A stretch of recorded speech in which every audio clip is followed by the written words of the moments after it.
Primary স্কুলের যে যোগাসন প্রতিযোগিতা হয় সেই যোগাসন প্রতিযোগিতার তিনটে আমাদের সারি থাকে, প্রথম নম্বর, দ্বিতীয় নম্বর এবং তৃতীয় নম্বর। প্রথম যে যোগাসনের গ্রুপটি থাকে বা সারি থাকে সেখান থেকে দুটি ব্যায়াম করতে হয় এবং দ্বিতীয় গ্রুপের থেকে একটি ব্যায়াম করতে হয়। এই দ্বিতীয় গ্রুপের প্রথম যোগাসনটি ভুজঙ্গ আসন। এই ভুজঙ্গ আসনটি করে দেখাচ্ছে মেমারি যোগ থেরাপি সেন্টারের ছাত্র নবীন মজুমদার। দেখুন, ভুজঙ্গাসন অভ্যাস করার সময় আমাদের খেয়াল রাখতে হবে আমাদের হাতের পাতায় যেন কোনো রূপ ফাঁকা না থাকে, আঙুলগুলো যেন জড়ো থাকে। দ্বিতীয় নম্বর হচ্ছে কনুইগুলো আমাদের দেহকে স্পর্শ করে থাকবে, নাভি একদম মাটিতে লেগে থাকবে, পায়ের গোড়ালি জড়ো থাকবে, দৃষ্টি একদম সম্পূর্ণভাবে সামনের দিকে থাকবে। এইভাবে সুন্দরভাবে আমাদের এই যোগাসনটি অভ্যাস করতে হবে। দেখুন, পায়ের আঙুল জড়ো আছে, গোড়ালি জড়ো আছে, একদম জড়ো রাখতে হবে। কনুইগুলো দেহকে স্পর্শ করে রেখেছে এবং নাভি মাটিকে স্পর্শ করে রেখেছে, দৃষ্টি সামনের দিকে। এইরকম ভাবে এই যোগাসনটি আমাদের অভ্যাস করতে হবে। ছেড়ে দাও, ঠিক যেভাবে ধরেছো ঠিক সেইভাবে আস্তে আস্তে ধীরে ধীরে ছেড়ে দেবে। প্রাইমারি স্কুলের যোগাসন প্রতিযোগিতার দ্বিতীয় গ্রুপে দ্বিতীয় ব্যায়ামটি হচ্ছে উষ্ট্রাসন। এই যোগাসনটি করে দেখাচ্ছে মেমারি যোগ থেরাপি সেন্টারের ছাত্র নবীন মজুমদার। উষ্ট্রাসন, এই উষ্ট্রাসনটি অভ্যাস করার সময় আমাদের খেয়াল রাখতে হবে হাঁটু, গোড়ালি ও পায়ের পাতার মধ্যে কোনো রূপ যেন ফাঁকা না থাকে, পরস্পরের সাথে যেন যুক্ত থাকে। দু হাতের তালু দুটি পায়ের পাতার ওপর পাতানো অবস্থায় অবস্থান করবে। খেয়াল রাখবেন দুটি কনুই এর মধ্যে যেন কোনো কনুই না ভাঙে, সোজা রাখতে হবে।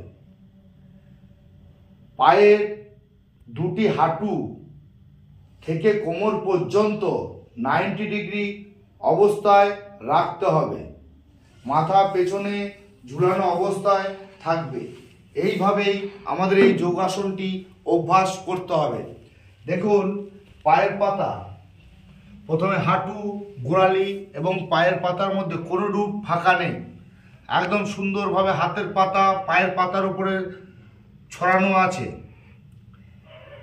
এইভাবে সুন্দরভাবে রাখো।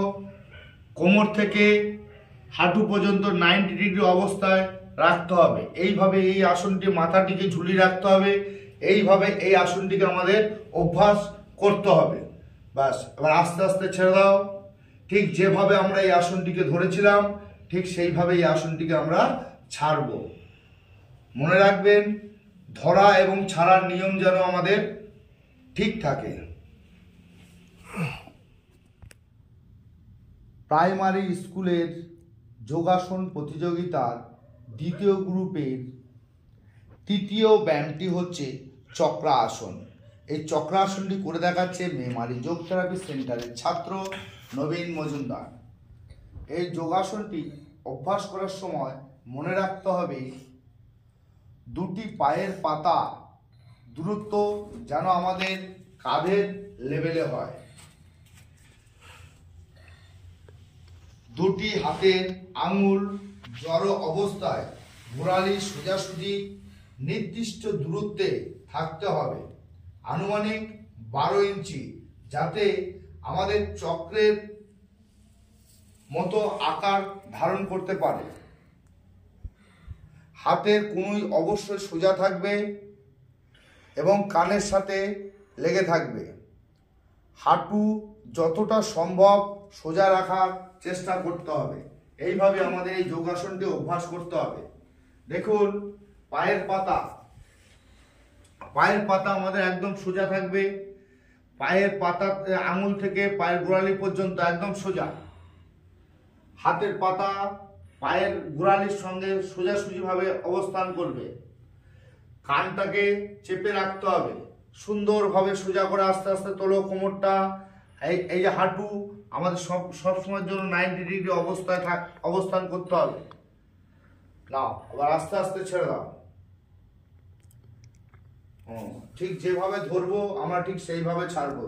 প্রাইমারি স্কুলে যোগাসন প্রতিযোগিতায় যে 3টি গ্রুপ করা হয়েছে তার দ্বিতীয় গ্রুপের চতুর্থ ব্যায়ামটি হচ্ছে ধনুরা আসন। এই আসনটি করে দেখাচ্ছে মেমারি যোগ থেরাপি সেন্টারের ছাত্র নবীন মজুমদার। পায়ের পাতা, গোড়ালি এবং হাঁটু পরস্পরের সাথে যুক্ত থাকবে। নাভির ওপর সমস্ত শরীরের ভার দিয়ে 2 হাত দিয়ে 2 পায়ের অ্যাঙ্কেল জয়েন্টকে গ্রিপ করতে হবে। 2টি হাঁটু এবং কাঁধের সন্ধিস্থল এক সরলরেখায় রাখতে হবে। ঘাড় সোজা রেখে দৃষ্টির সামনে রাখতে হবে। এইভাবে এই আসনটি শেষ করতে হবে। নাও ছেড়ে দাও। প্রাইমারি স্কুলের যোগাসন প্রতিযোগিতার দ্বিতীয় গ্রুপের পঞ্চম ব্যায়ামটি হচ্ছে গর্ভা আসন।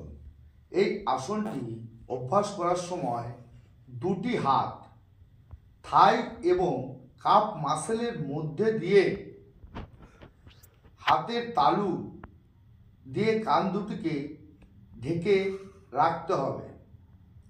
পিঠ, ঘাড় এবং মাথা সম্পূর্ণভাবে সোজা অবস্থায় থাকবে। 2টি কাঁধ সমান থাকবে। কাঁধ যদি ছোট বড় হয় তাহলে কিন্তু নাম্বার কাটা হবে। হিপের ওপর বসতে হবে। এইভাবে সুন্দরভাবে আমাদের এই গর্ভা আসনটি করতে হবে। দেখুন কান দুটি একদম সম্পূর্ণ চাপা আছে। কাপ মাসেলের মধ্যে দিয়ে এবং থাই মাসেলের মধ্যে দিয়ে হাতটি ঢুকেছে সুন্দরভাবে। একদম পিঠ, ঘাড় সোজা, একদম সোজা অবস্থায় রাখো। বাস, ছেড়ে দাও। যেভাবে ধরেছো ঠিক সেই নিয়মে একইভাবে ছেড়ে দাও।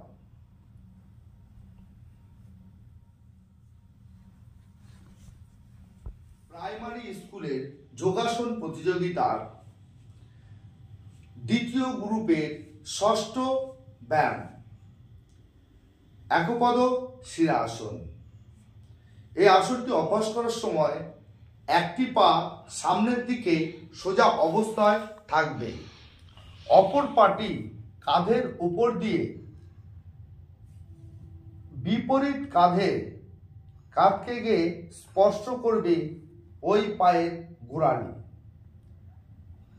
কাঁধ থেকে গোড়ালি নিচের দিকে একদমই নামবে না। ঘাড়, পিঠ এবং মাথা যতটা সম্ভব সোজা অবস্থায় রাখতে হবে। সামনের পায়ের হাঁটু মাটিকে স্পর্শ করে থাকবে।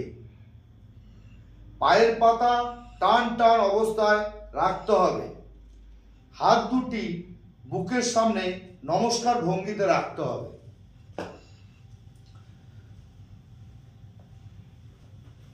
সামনে সোজা পায়ের পা একদম যেন মাটিকে স্পর্শ করে থাকে। মাটি থেকে উঠলে কিন্তু গস মিস্টেক হবে। কাঁধের গোড়ালি আমাদের কাঁধের সাথে লেগে থাকবে। কাঁধের নিচে নেমে গেলে গস মিস্টেক হবে। প্রণামটা সোজা পিঠ, ঘাড় এবং সোজা অবস্থায় রাখতে হবে। এইভাবে আমাদের একপদ শিরাসনটি সম্পূর্ণ করতে হবে। নাও ছেড়ে দাও। ঠিক যেভাবে ধরেছো ঠিক সেইভাবে ছাড়বে।